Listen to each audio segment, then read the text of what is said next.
Welcome back to the greenhouse today, everybody. If you're new here, welcome aboard.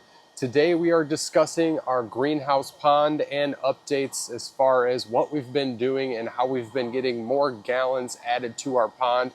Now, if that sounds interesting, please consider subscribing. We're finding ourselves a little bit overwhelmed mid-October here. We're still waiting on our wood chips to be delivered, so it's going to be a mad dash to build our Jean Pain compost heater. I really don't look forward to a winter without having that free heat source, even though I think with everything I've learned and all of our experiments that we could probably survive without it. I'd rather have it than not. So as I say, we are finding ourselves a little overwhelmed trying to clean up the outside property and inside the greenhouse and get ready for winter here. So we ordered ourselves a set of blue tilapia, the coldest hardy variety of the genus. Now we ordered 50 of them because they're only going to be maybe 2 inches long, 3 inches long. So we invested in some blue tilapia. We may have to hold them over in our 110-gallon tank down at the other end of the greenhouse, but we are going to get this pond ready. I just wanted to share the step-by-step process and why we did things the way we're doing it, saving a lot of money doing it this way, obviously, and all of the issues that we're battling against right now. So solutions to those issues. So let's get right into this. So here I am in the pond. I've got one of our old sandbags and it's just falling to pieces.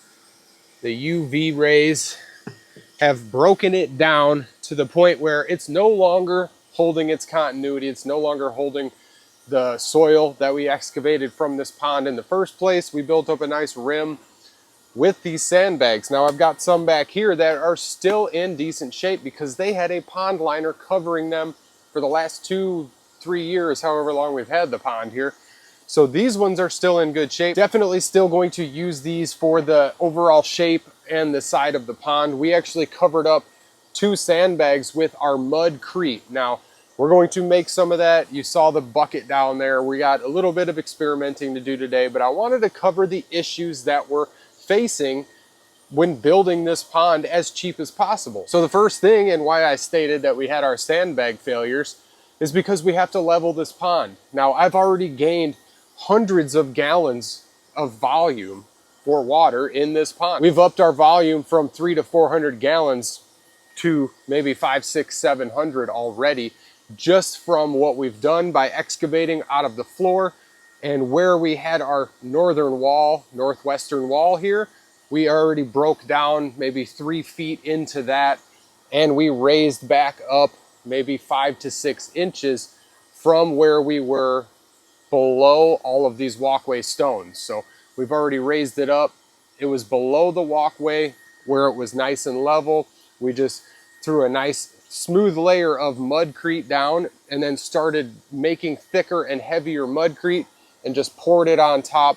And I'm going to show all of that obviously, but that is how we've achieved a nice smooth finish. It's a little bumpy and rough, but it's still soft enough where I could go around with a wet hand and smooth it to almost a mere finish. So talking about smooth walls and a smooth finish, why do we want it smooth? Because we've got a 22 mil pond liner and it's going to hold like 1,300 gallons max, like 1,250.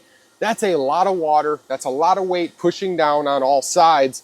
And we've got rock and things like that that we're going through and excavating out. So as we pull all of that, we're going to use the mudcrete once everything's finished, and we'll spray water in here and then just smooth out the whole basin and feel for any rough edge. Just like when you're putting a pool together, you want to put sand down so it doesn't have anything to poke a hole in your liner. So without putting hundreds of pounds of sand in here and smoothing it out, we're going to be able to use our own DIY solution of mudcrete to be able to smooth out the walls and any rough edges, and it seems to be working very well up on the top rim here. So with all of that excavation we've been doing, we're recycling everything. All of this mudcrete came from the hole, and we've just been creating a nice waterfall into these buckets of soil, the waterfall of soil into the bucket, making a nice easy excavation out and just working our way down and pushing all the material from the bottom down to that side. And I've worked my way down. You can see we've opened up a lot more but I want to keep all that open right now so I can go up and down without stepping on soft mudcrete. Once we've got it all shaped together and the pond is finished as it can be and clean and free of any debris that'll poke a hole, we will finish the other northwestern side up here with mudcrete to make this thing perfectly level. Now, we've found tons of free rocks, pieces of all types of stuff that have been buried on this property for hundreds of years. Old nails, old farm equipment. I'm just finding all types of treasures inside this little hole that we dug in a random spot in the property. So getting through all of those, we've got tons of free material and we're putting them to good use. Nothing gets wasted. So the only thing we haven't figured out is our insulation. I want to insulate this thing because we had goldfish in here. My son's koi, they survived well all winter, no issues. But these tilapia might be a little less resistant to the cold than a carp species. So that's where this stuff comes in. We've got this insulation. I borrowed it from the top of my greenhouse over there. So this is just solid wall insulation. And this is maybe a 1/2 inch, 3/4 inch thick. Now I'm going to take a bunch of this and just kind of press it up there, and then we'll put our liner in. So if anybody has a better solution, drop it to me in the comments. I don't want to take up too much volume and push like really thick foam. I'm thinking 1 inch is the thickest I want to do on this entire wall here. So we have insulation on the outside and the greenhouse is the heating source. So all the inside of the greenhouse will share temperatures with the water, and this pond is going to act like a geothermal mass in the greenhouse, basically heating up the greenhouse from all of the energy it stores throughout the day. So I think I covered everything I wanted to cover from inside the pond. Let's go check out our mudcrete. So in the cluttered world of social media, we're just kind of staying in our lane and doing some down to earth stuff that everybody can use these skills. And it's as simple as making mud pies and having fun with it. This is my son's favorite activity. Oh God, this is heavy. So let's take a look here. I've got ash, I've got sand. This is all wood ash from our greenhouse stove behind me. This is all sand that I picked up for free, and sandbags are quite cheap. So it's not like I saved a whole lot by getting a couple buckets of sand for free, but anything I can get, I will take it. So why we're using this wood ash, this stuff is going to act as a binder, as the sand will also. Now you can make your own DIY concrete by morphing all of that ash up into a ball. Once you just leach all of the fluid, you mix it in water, leach all the fluid off, and what's left, you can pack it together. We've shown this on videos. You can make your own DIY concrete, your own lime, your own lye. Wood ash is awesome in the greenhouse. You can sprinkle it through the greenhouse, add potash, potassium. You can use it as an insect preventative by lightly sprinkling it on your leaves if you notice there's critters on them. So wood ash is awesome. Today we are using it for a binder on this concrete mixture, DIY concrete or mudcrete. So we're going to take maybe a gallon or 2 of water and mix all this together. And I'm gonna get a little dirty, and then we're going to pour out our next layer onto our pond. And I wanna show everybody how I'm doing that. Very simple. I've been sharing shorts on this, so I kind of spilled the beans early, but I wanna go through the long version process. Let's get into this.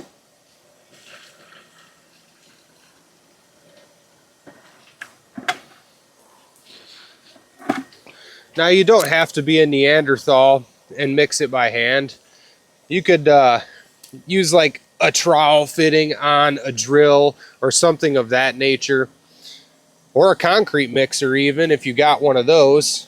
I haven't found one cheap enough on Marketplace yet, so I'm just doing this like a caveman.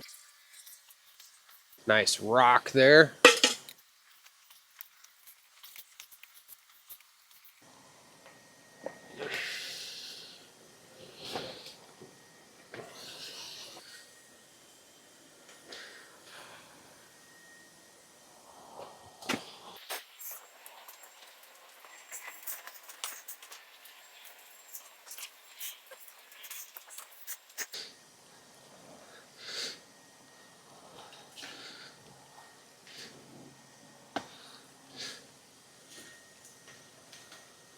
Now we're having fun. My wife doesn't usually watch these videos that me and my son make, so don't tell her I'm wearing my good jeans out here. So here is our mudcrete It flows about like concrete, a little bit less flow. When we start this, we make it a little more runny, so it will run down the walls of this. You can see how it ran down the walls coming inside the pond here. Actually kind of looks like concrete after I finish it with the wood ash there. So I see a little bit of cracking as it dries. We can just mend that back together. We're going to do another layer over top of it anyway. So it's nice and solid once it dries. It creates a very strong infrastructure for the sidewall of our pond. So like I said, as we came through, we just let it run down the side and we just smear it in. And then as we're building layers, we want it nice and thick, like the mudcrete we just created right here.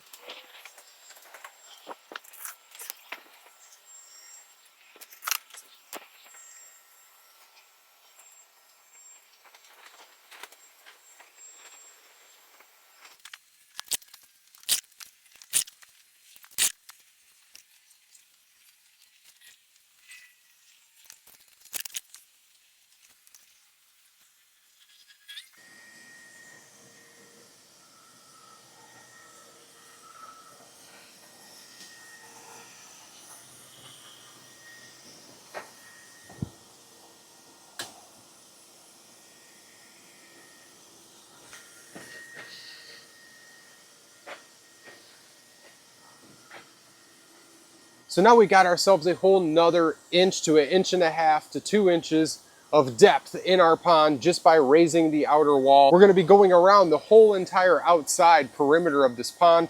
I just wanted to fill the cracks between these and get it level, and then I could get this whole side level and then match this side up, because I had a lot less work to do because I've already got 3 to 4 inches of sandbag over here full of material that we previously excavated from this pond. So there's no better way to recycle materials than repurpose it right into the project it came from. And so I sprinkled that wood ash all over this whole thing. That's just going to help solidify and help it dry. I made it nice and thick like real concrete, and it's not running anywhere. So I can basically come by in an hour or two with a wet hand and then smooth the whole surface down and then sprinkle some more wood ash on it. Although you're creating lye with wood ash and water mixed together. So as exfoliating as it is for your hands, you're taking all the dead skin off by mixing all of that together. You are going to dry your hands out quite a bit. After you wash your hands up, put some lotion on and you won't notice a thing. But if you let your hands sit and dry after doing this all day, I've been out here before the sun came up, started a fire, made my tea, cooked some food even, and I've pretty much been out here working on this all day long. It's about 12:30 now. So what I'm saying is that I noticed that my hands are drying out a bit. So I will definitely be putting lotion on and counteracting all of that wood ash that I've been touching today. So we went through everything that we were doing down there. Just coming back to the beginning of the greenhouse here, let's take a look through everything. It's really taking shape. We've got our lights up. I just watered everything heavy. That fan is hardening everything off. It's all kind of laying down from the heavy watering, but lots of plants growing in here. The perennial bed is just going absolutely nuts. We're filling it with water right now and just flooding the whole bed, filling any gaps between all those. Coming up to the pond, it actually kind of looks like concrete with all the wood ash here. So you can see what kind of sculpting we were able to do here. Got ourselves a nice curvature. Got to finish off the other side, and after we're done excavating, we will finish off that side with the same method we've been using. Everything's looking good. All that mustard went crazy in here. Lots of little things popping up. Looking pretty darn good down on this end. So that's what we're looking at as far as our pond development so far. And we've got what, the 18 by 13 foot pond liner, 22 mils, and we should be able to use the entire liner. We shouldn't be short on any sides. We've got a good bit of excavating left to do. We're going to bring it basically back to like this brick right here. Yep, It's looking good. And I wanted to talk about why we decided to use the tilapia instead of bullhead or catfish because, let's set the camera down here. Why tilapia? Well, they're fast growing and I can get a whole lot more in a smaller space. So I should be able to fit, 25 to 50 tilapia in here without a problem. I could have only had 10 to 15 full-grown catfish. So we are looking to harvest these, and they are a food grade tilapia that we've ordered. So this is quite an interesting experiment. Never had tilapia before. Didn't know you had to have permits in certain states to even buy them. Our state isn't one of them, thankfully. It's kind of ridiculous to have a permit on stuff like that. I guess there's idiots out there who release things out into the wild and then they disturb the ecosystem. So I understand, I guess, but we're just going to keep them in our pond for us to eat. So that is pretty much that for today. Got a decent development on the pond. And next time I bring a video for the pond, it'll probably look quite a bit different. So I've been working all day out here. I'm going to take a break here and work on something else. So I'll let you guys go and I will see you in the next video.